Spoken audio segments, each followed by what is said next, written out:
அனைத்து நல்லுள்ளங்களுக்கும் வணக்கம். நான் உங்கள் ரவிக்குமார். தொடர்ந்து நம்ம பல பரபரப்பான பல அதிரடி தகவல்களை, பல உலக தகவல்களை, ஜியோ பாலிட்டிக்ஸு மூச்சு விடாமல் மூச்சு விட்டு தான் பேசுகிறேன். அதுக்குன்னு மூச்சு விடாமல்னா ஒரு டைலாக்காக சொல்கிறேன்.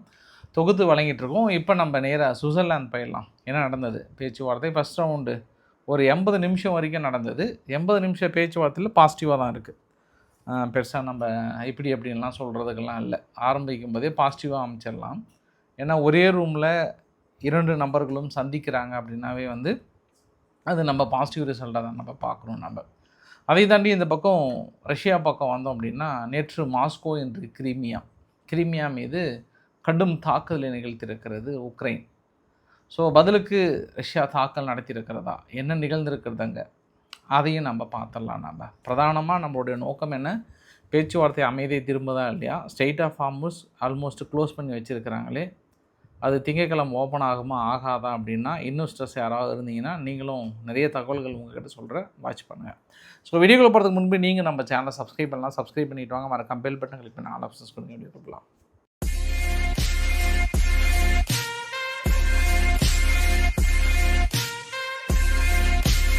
பேச்சுவார்த்தைக்கு மிக முக்கியமாக 3 நாடுகள். பாகிஸ்தான்லேருந்து ஷபாக் ஷெரீப், அவங்களுடைய ஃபீல்டு மார்ஷல் அஷிப் முனீர் கலந்துக்கிறாங்க. இந்த பக்கம் கத்தார்லேருந்து அங்கே பிரைம் மினிஸ்டர் அல்தானி அவர்கள் கலந்துக்கிறார். அவர் 2-3 நாள் அங்கே தாங்கிறார். அவர் குடியேற்றார் கிட்டத்தட்ட சுவிட்சர்லாந்துலே. இந்த பக்கம் அமெரிக்காவில் இருந்து ஜேடி வான்ஸ், ஜெரால்டு குஷ்னர், விக்ஸாஃப் இவங்க தான். அது இல்லாமல் அங்கே சுவிட்சர்லாந்தில் இருக்கக்கூடிய டீம் இவங்க தான் அந்த பேச்சுவார்த்தையில் கலந்துக்கிறாங்க. இந்த பேச்சுவார்த்தை நல்லா ஸ்மூகமாக தான் போச்சு. ஆரம்ப கட்டத்தில் இந்த 60 நாள் பேச்சுவார்த்தையை எப்படி நம்ம இனிஷியேட் பண்ணுறது, எந்த மாதிரியான பொருளாதார தடைகளை நீக்கிறது, நியூக்ளியர் ப்ரோக்ராமை பற்றி நாங்கள் பேச போகிறோம். அப்புறம் லெபனானில் இருக்கக்கூடிய சீஸ்ஃபயர் வயலேட்டை பற்றி நாங்கள் பேச போகிறோம் அப்படின்ற மாதிரிலாம் பெருசாக சொன்னாங்க. அப்புறம் ஜேடி வான்ஸ் அவர்கள் செய்தியாளர்லாம் ஃபஸ்ட்டு இந்த மீட்டிங் ஆரம்பிக்கிறதுக்கு முன்பு என்ன சொன்னாங்கன்னா, நாங்கள் இப்போ தான் மீட்டிங் இனிஷியலாக ஸ்டார்ட் பண்ணுறோம். இதை ஒரு டெக்னிக்கல் நெகோசியேஷனாக பார்க்குறோம். நாங்கள் இது எந்த ஒரு டிஸ்அக்ரிமெண்ட்டாக இருந்தால் கூட பேச்சுவார்த்தை மூலிமா நம்ம தீர்வு காணலாம். சிட் டுகெதர் 2 பேரும் ஒன்றா உக்காந்தாவே போதும், நாங்கள் பேச்சுவார்த்தை மூலிமா தீர்வு காணுறோம். இது ஒரு ஹிஸ்டாரிக்கல் ஈவெண்ட்டாக நான் பார்க்குறேன். நாங்கள் போத் ரெஸ்பெக்ட் த பார்ட்டிஸ், யாராக இருந்தாலும் அந்த மதிப்பும் மரியாதையும் நாங்கள் கண்டிப்பாக கொடுப்போம். இந்த இஷ்யூவை சால்வ் பண்ணுறதுக்காக நாங்கள் பார்ப்போம். பெட்டர் டுமாரோ, நாளைக்கு நல்ல நாளாக அமையணும், நல்லதாக நடக்கணுன்றதுக்காக கண்டிப்பாக அந்த இஷ்யூவை சால்வ் பண்ணுவோம்.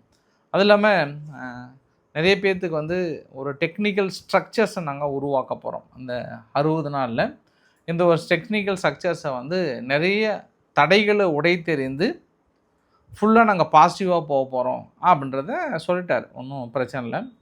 அதுக்கப்புறம் இந்தியாவையும் புகழ்ந்தார், பாகிஸ்தானையும் புகழ்ந்தார். ஏன்னா எங்கள் ஒய்ஃப் இந்தியா, ஆனால் எங்கள் பாகிஸ்தான், அதை விட அஷிப் முனீர் அவர்களை எனக்கு ரொம்ப பிடிக்கும், அதெல்லாம் ஃபீல்டு மார்ஷல் அவர்களை ரொம்ப பிடிக்கும்ன்ற மாதிரி சொன்னாங்க. அவங்க பாகிஸ்தான் தரப்பில் மைக்கை வாங்கி, இது எல்லாத்துக்கும் காரணம் தானே தலைவர், உலகின் நிரந்தர அதிபர் ட்ரம்ப்பு தான் காரணம்னு சொல்லிட்டு young dynamic very dynamic leader அப்படின்ற மாதிரிலாம் புகழ்ந்து தள்ளிட்டார் பாகிஸ்தானுடைய பிரதமர் ஷபாக் ஷெரீப் அவர்கள். ஆனால் இது ஃபுல் அண்ட் ஃபுல் கிரெடிட் எங்கே போகுது அப்படின்னா, பாகிஸ்தானுடைய பிரதமர் ஷபாக் ஷெரீப்புக்கு தான் போகுது கிரெடிட். ஏன்னா அவங்க தான் பேச்சுவார்த்தைக்கு பல தடவை ஈரான் மறுத்தாலுமே வாப்பா சும்மா என்னப்பா அப்படின்னு சொல்லிட்டு இழுத்து பிடிச்சி கொண்டு நிறுத்துகிறாங்க. அப்புறம் இன்னொருத்தர் கத்தாருக்கு நெகோசியேஷன் ஸ்கில் கொஞ்சம் அதிகம். எங்கள் உலகத்தில் எந்த பிரச்சனைனாலும் அமெரிக்காவுக்கு அப்புறம் தலையிடுற ஒரே நாடு கத்தார் தான். நீங்கள் நல்லா நோட் பண்ணுங்கள், உலகத்தில் எந்த பிரச்சனை இருந்தாலும் சரி, அதுக்குன்னு ஐயா எங்கள் வீட்டு பிரச்சனையை கூட தீர்த்து வச்சுருவாரா, கத்தார் பிரதமரை கூப்பிட்டு பார்க்கலாமா அப்படின்லாம் நினச்சிடாதீங்க. அது செலவு அதிகமாகும். நான் வேறு லெவலில் சொல்கிறேன். நான் அந்த மாதிரி அவங்களும் கொஞ்சம் பெரிய அளவுக்கு முக்கியத்துவம் கொடுப்பாங்க. அப்புறம் ஜேடி வான்ஸ் அவர்கள் என்ன சொன்னார்னா, ஸ்ட்ரெயிட் ஆஃப் ஹார்முஸ் கண்டிப்பாக ஓப்பன் பண்ணுவாங்க. ஈரானுடைய நியூக்ளியர் ப்ரோக்ராமை பற்றி ஆல்ரெடி நாங்கள் தெளிவாக சொல்லியிருக்கோம், அதை பற்றி தான் நாங்கள் பேச போகிறோன்ட்டாங்க. பட் ஒரு பெரிய ஈவெண்ட் ஒன்று நடந்தது. ஒரு மீட்டிங் ஹால் ஒன்று, அந்த புகைப்படங்கள் கூட பாருங்கள். 2 பேரும் நேருக்கு நேராக சந்திக்க போகிறாங்க.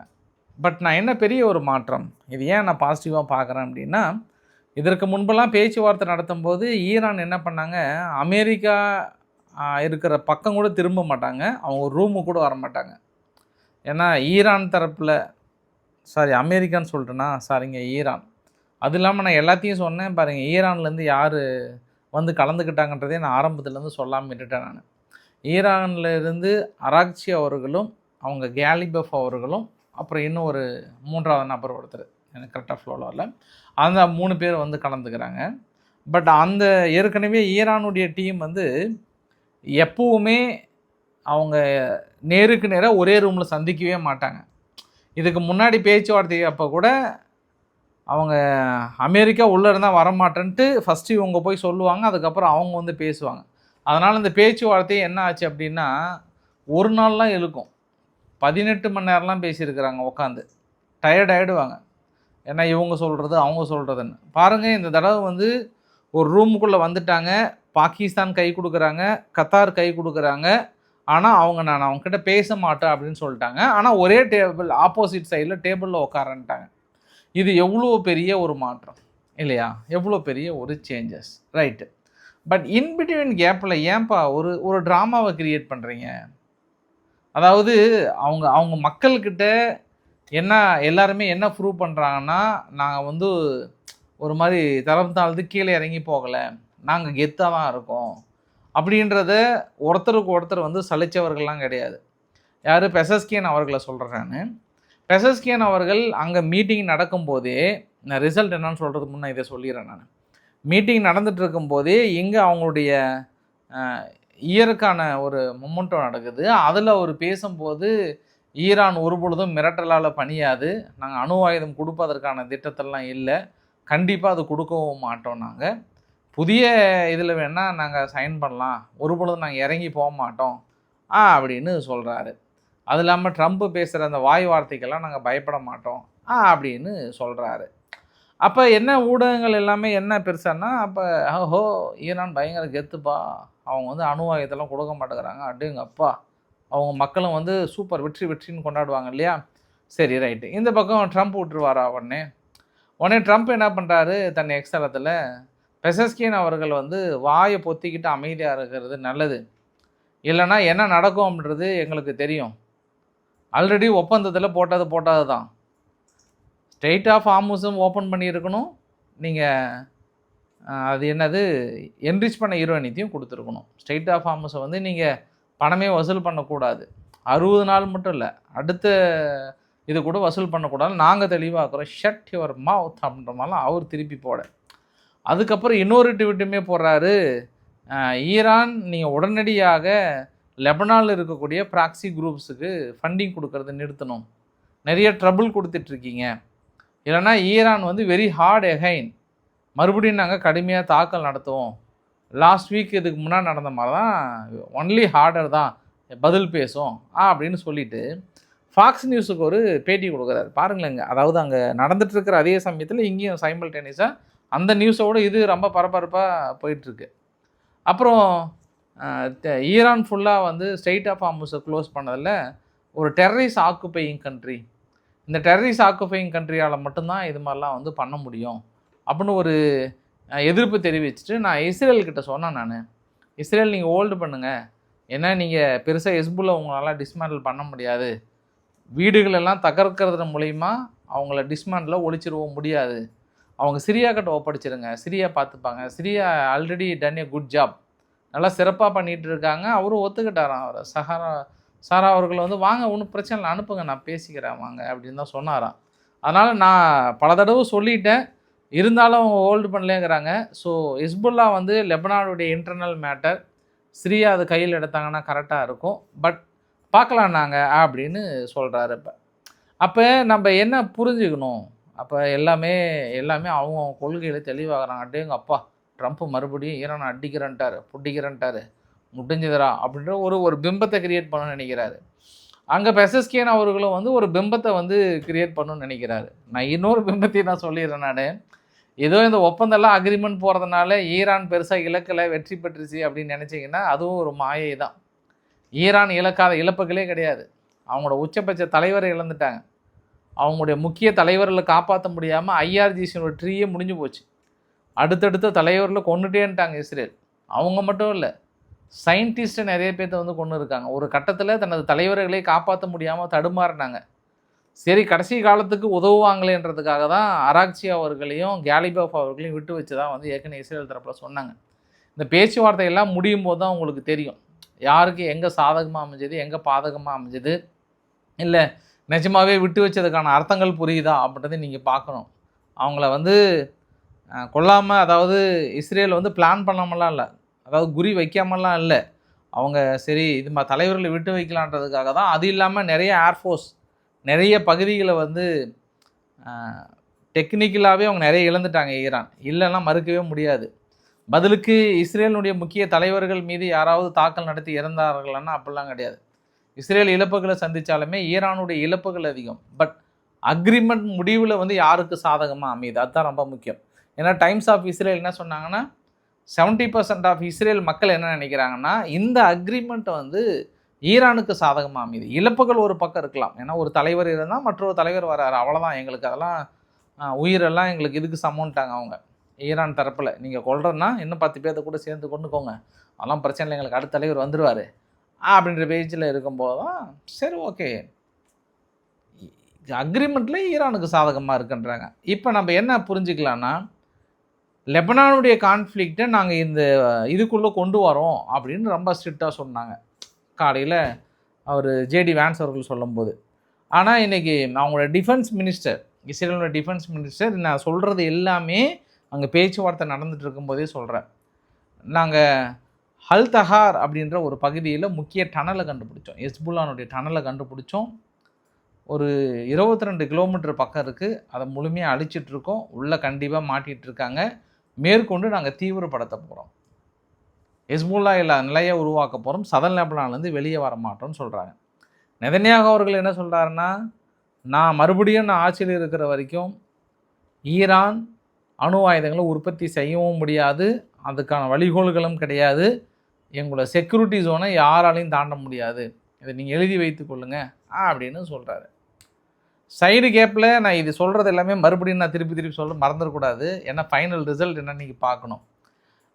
லின்சே கிரஹாம் அவர்கள், அவர் சும்மா ஓவராக பேசுவார், அவர் ட்ரம்ப்பு கிட்டத்தட்ட 4.5 மணி நேரம் இருந்தாராம். 4.5 மணி நேரம் இருந்ததில் வந்து எல்லோரும் நினைக்கிறாங்க இந்த டீல்னால் ட்ரம்ப் அவர்கள் ஃபெயிலர் ஆகிட்டாங்க அப்படின்னு நினைக்கிறாங்க. ஆனால் தப்பு. சப்போஸ் அவங்க ஈரான் வந்து ஸ்டேட் ஆஃப் ஹார்முஸ் பகுதியில் 60 நாளைக்கு அப்புறம் வந்து ஃபீஸை கலெக்ட் பண்ண ஆரம்பித்தாங்கன்னா நாங்களே போய்ட்டு வாலண்டியராக எங்கள் கட்டுப்பாட்டில் எடுத்து நாங்கள் அமௌண்ட் அதுக்கான செலவை வந்து கலெக்ட் பண்ணலான் இருக்கோம் அப்படின்ற ட்ரம்ப் வந்து இறுதி முடிவில் சைன் பண்ணிட்டாராம். இது எல்லாமே ஈரான் கையில் தான் இருக்கான். ஈரான் வந்து டோல்கேட்டை வசூல் பண்ணுற அதை பண்ணுறேன்னு போட்டால் அதை நாங்களே பண்ணிக்க போகிறோம், இல்லை ஃப்ரீயாக விட்றதுனா ஃப்ரீயாக விட்டுங்க, அது ஒன்றும் பிரச்சனை இல்லை, இது வந்து இறுதி எச்சரிக்கையாக நாங்கள் பார்க்குறோம். அதே போல் ஹெஸ்புல்லாவும் வந்து கண்டிப்பாக மறுபடியும் அட்டாக் பண்ணாங்க அப்படின்னாங்கன்னா அது வேறு மாதிரி போயிடும். சவுதி அரேபியா மற்ற கத்தார் போன்ற நாடுகளுக்கும் அட்வைஸ் பண்ணியிருக்கோம், நீங்கள் ஃபண்டிங் பண்ணி நாட்டை வளர்த்துன்னு நினச்சிங்கன்னா அது வந்து உங்களுடைய சன்னி முஸ்லீம்ஸை வந்து முழுமையாக காலி பண்ண மாதிரி, உங்கள் இனத்தை அழிக்கிற மாதிரி அந்த மாதிரிலாம் வந்து நிறைய சொல்லியிருப்பதா சொல்கிறாங்க. சரி, இது வந்து பேச்சுவார்த்தை நடந்துகிட்டு இருக்கும்போதே இந்த மாதிரி ஆளுக்கு தனது கருத்துக்களை சொல்லும்போது அங்கே எதிர்பார்ப்புகள் எகிரி இருக்கிறது. எங்கள் தலைவர் விட்டு கொடுக்கல, உங்கள் தலைவர் விட்டு கொடுக்கல, எங்கள் நாடு சூப்பர், உங்கள் நாடு சூப்பர், எல்லா நாடும் சூப்பர் இல்லையா? அப்போ கத்தார் வந்து ஒரு நன்றி சொல்கிறார். கத்தாருடைய பிரசிடென்ட் அல்தானி அவர்கள் என்ன சொல்கிறாருன்னா, வெரி குட், இந்த ஒரு மீட்டிங் அரேஞ்ச் பண்ண சுவிட்சர்லாந்து, அதுவும் ஈவன் அமெரிக்கா முதல்ல இறங்கி வந்ததுக்கு நான் மற்ற மகிழ்ச்சியை தெரிவித்துக்கிறேன், ஈரானுக்கு மகிழ்ச்சியை தெரிவிச்சுக்கிறேன்னு சொன்னாங்க. 80 நிமிஷம் பேச்சுவார்த்தை ஒரே ரூமில் நடக்குது.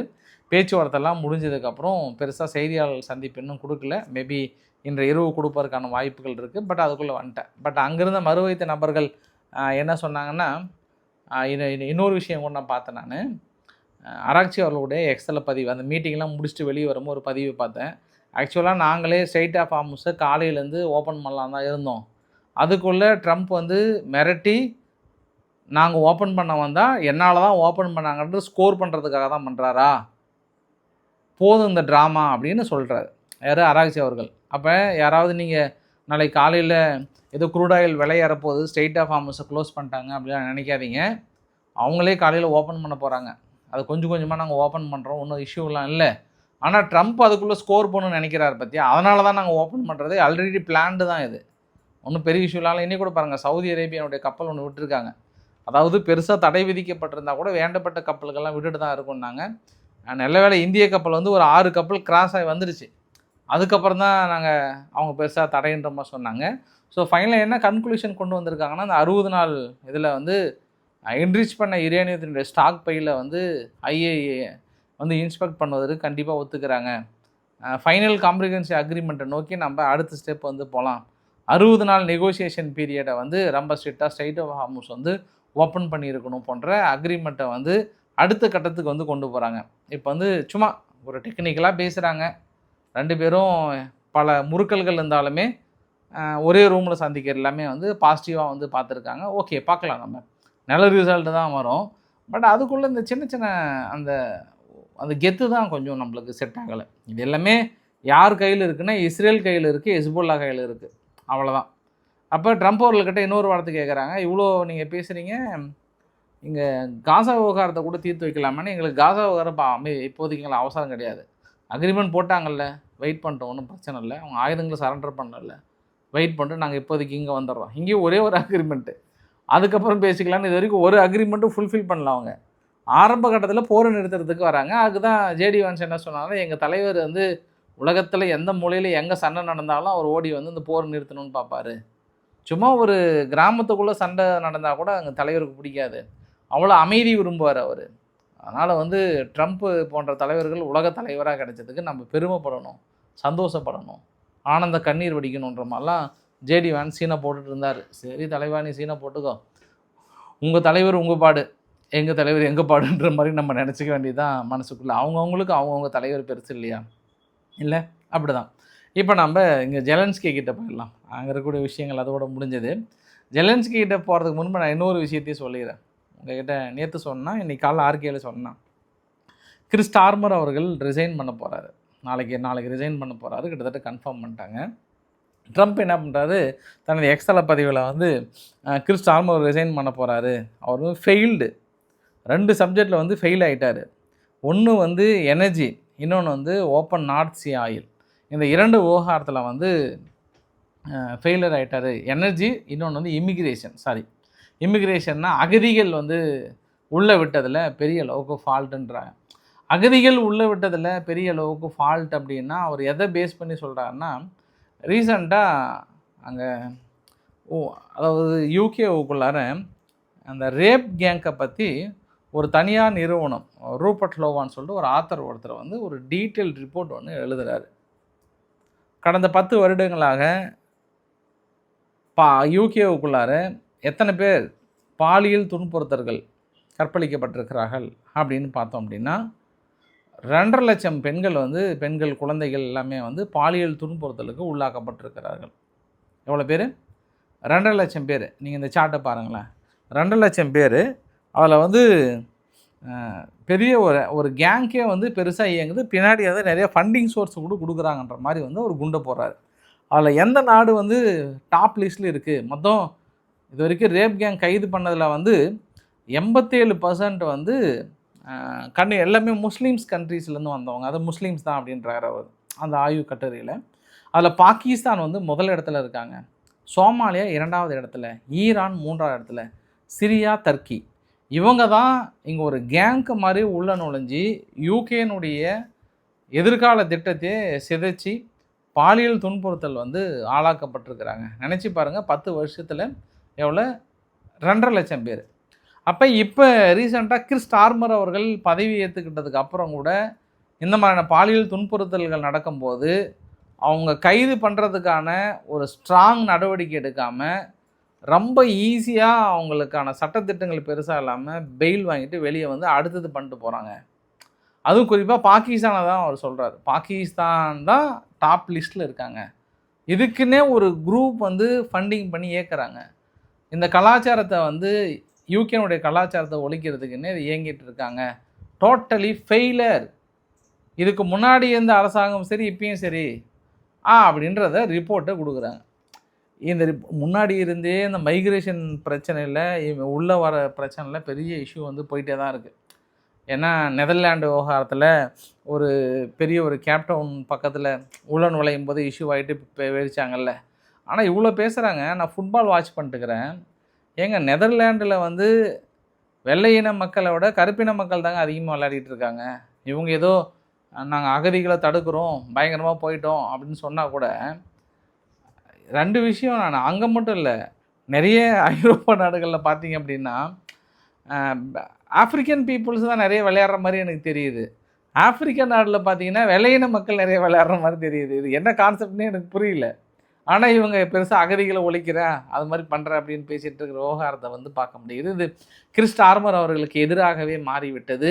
அதனால் புதிய அரசாங்கம் கடுமையான நடவடிக்கைகள் எடுப்போம் அப்படின்றாங்க. அமெரிக்காவும் என்ன சொல்கிறாங்கன்னா, ஒரு வகையான இன மோதல்கள் வந்து இனி வருவதற்கு நிறைய வாய்ப்புகள் இருக்கின்ற ஆய்வுகளும் அங்கேருந்து வந்து கொண்டிருக்கிறது. இப்போ நம்ம கிரிமியாவுக்கு போயிடலாம். கிரிமியா விவகாரத்தில் என்ன நம்ம பார்க்கலாம் அப்படின்னா, அந்த நேராக உங்களுக்கு வரைபடத்துக்கு போயிடுறேன் நான். இன்றைக்கி இந்த கிரிமியானுடைய பிரிட்ஜ் ஒன்று, இதுதான் கனெக்டிங் பிரிட்ஜு.